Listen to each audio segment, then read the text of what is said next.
Hold still. You know what they say, no pain, no perm.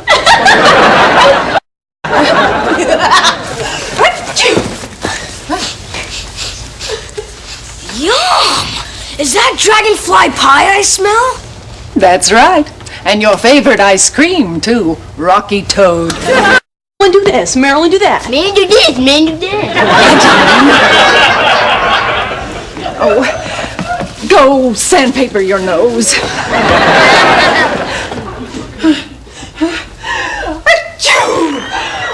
Hi, little Lakins! Oh, Hermie, I'm so glad you're home. This house has been an asylum today. And I missed it? Darn! That is your mess. You have to clean it up. Achoo! Blessende Schnasen. Thank you, Grandpa. Marilyn, clean the kitchen and set the table. Oh, thank you, dear. What is that? My laugh track. Well, I don't believe in canned laughter. If something isn't funny, then he shouldn't get a laugh. Now that's funny.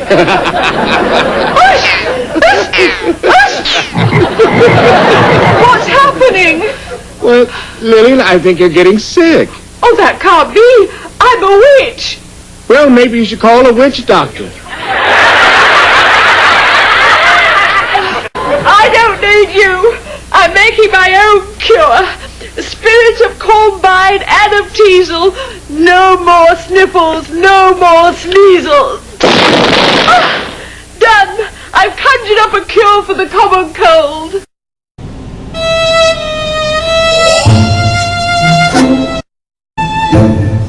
扎特维多利亚，最近气候多变化，日夜温差大，所以呢，我特别给你预备了鸳鸯围巾。哦，我自己来就好了。没关系嘛，来嘛，我来嘛。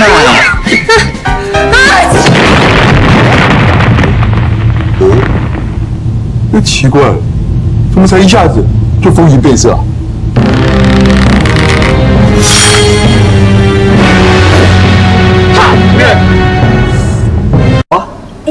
但要小心哦，它的味道非常的呛鼻。哦，哇，好呛鼻啊！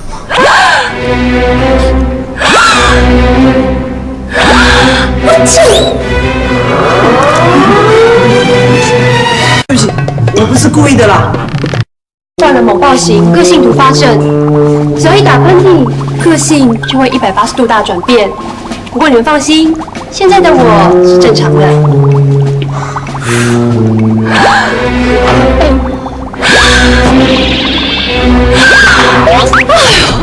对了， Ne? ya baksana ateşim de var. Hem de 40 derece. Dur bakayım.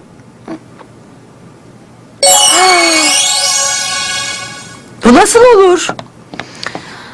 Ne nasıl olur? Ayşegül nasıl ateşlenir, nasıl hastalanır? Ya inanın bütün eklemlerim ağrıyor. Kolumu kaldıracak halim yok. Çok yaşa.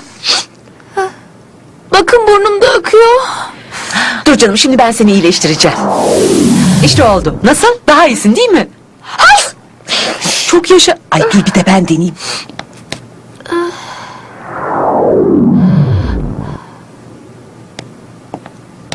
Ya of, inanın dökülüyorum. Ay, gördün mü başıma gelenleri Gözüm ablacığım? Durduk yere ruh gribine yakalandım.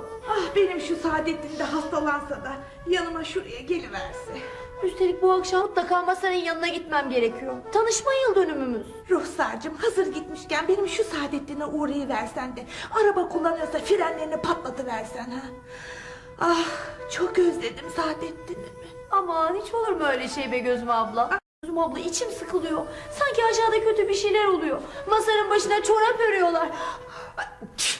Sakın ha, aşağı inersen hasta olduğunu bir şey olmaz. Ama ne yap burnunu kapalı tut. Tamam Gözüm ablacığım. Meteoroloji meleklerinden aldığım bilgiye göre birazdan 45. ve 26. paralellerde yağmur başlayacakmış. dayanamayacağım Gözüm abla. Aşağı inip Masar'ı görmek istiyorum. Hadi beraber çabucak hazırlayalım. Ay bir kontrol et bakalım, bakan var mı? Ay. Al anneciğim. Ay Dilek. Ay çok teşekkür ederim. Hapşırınca ağzımızı kapatmamız lazımmış. Söyledi sana bunu. Ceren. Ablan çok haklı hayatım. Hapşurduktan 30 dakika sonra bile etrafa yayılan bakteriler başkalarını hasta edebilir. Onun için mutlaka hapşururken ağzımızı mendille kapatmamız lazım. Ondan sonra da mendili doğru çöpe atacağız. Hadi şimdi gel pastamızı yapalım ha.